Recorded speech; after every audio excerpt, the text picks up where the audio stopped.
ফিরে দেখা।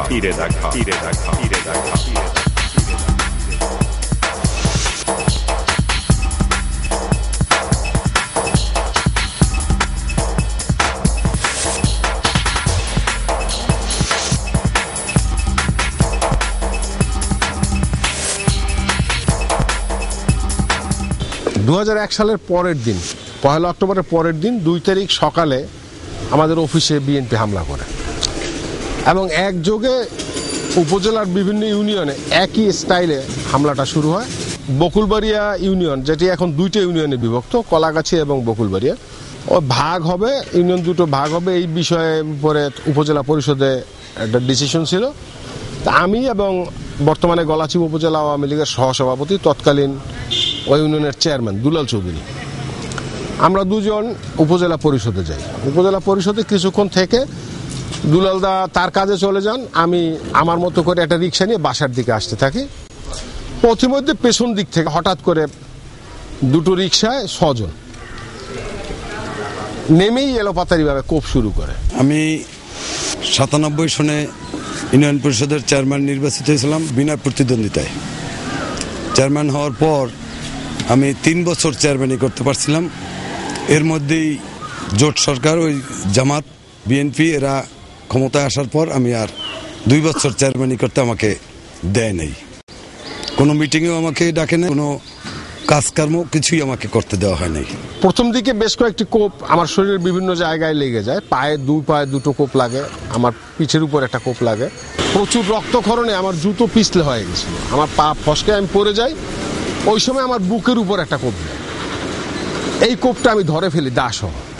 দাটা ধরার পরে দাটা আমার হাতে থেকে যায়। এই পর্যায়ে ওরা যখন দেখছে আমার হাতে দা চলে গেছে, ওরা উল্টা দৌড় দিচ্ছে।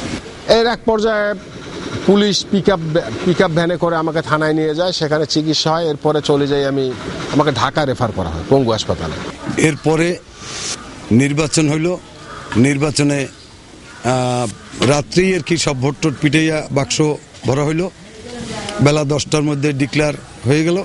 আলতাফ চৌধুরী সাহেব, তারই ধর্ম আত্মীয় জনাব ফখরুদ্দিন খান, তাকে চেয়ারম্যান ঘোষণা করা হইল। আমার এই যে হাতটা, এই মাংসপিণ্ডটা পড়ে গেল, এই কোপটায় এই আঙ্গুলটা ছুটে আমার ঝুলে গেল।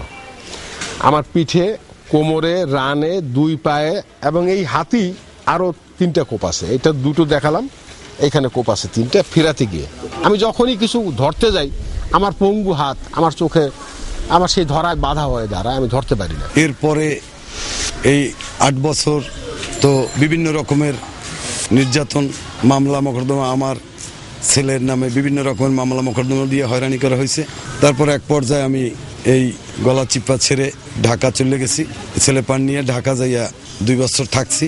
থাকার পর আবার তত্ত্বাবধায়ক সরকারের আমল, তখন আমি আবার গলাচিপা আসছি। মামলাটা আর চালানো যায়নি, কারণ 2002 সালের পরেও আরো 4 বছর ওরা ক্ষমতায় ছিল, যার ফলে আমি মামলায় সাক্ষ্য দেওয়াও আমার পক্ষে সম্ভব হয় নাই।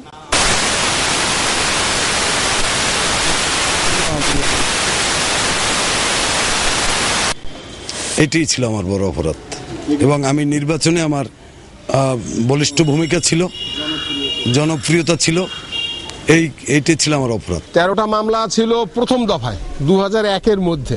মামলার ধরন যেমন, মনে করেন আমি সকাল 8টায় চরবিশ্বাস ইউনিয়নে চরবিশ্বাসের একটা জামে মসজিদ ভেঙে ফেলেছি। 8:30টায় এসে আমি চরকাজল বাজারের মসজিদ ভাঙলাম। 9টার সময় আমি বদনাতলি বাজারের ইউনিয়ন বিএনপির অফিস ভাঙলাম। এত দ্রুততার সাথে মনে হয় যেন এই ম্যাজিকে যে ওই কার্টুনের সিনেমা দেখি সেই রকম, তাড়াতাড়ি এইটা ভাঙবে, ওইটা ভাঙবে, ওইটা ভাঙবে, ওইটা, ওইভাবে মামলাগুলো এরকম ছিল না। আমরা কেউ নামে মামলা হামলা করি নাই এবং প্রধানমন্ত্রীরও সেরকম কোনো নির্দেশ ছিল না। এবং আমাদের দলের যে আদর্শ, সে আদর্শ কারণ আমি মিথ্যা মামলা করে হয়রানি করার কোনো রকমই কোনো উস্কানি বা কোনো প্রবণতা ছিল না, যার জন্য আমরা ওইটা কারোর সাথে করি নাই।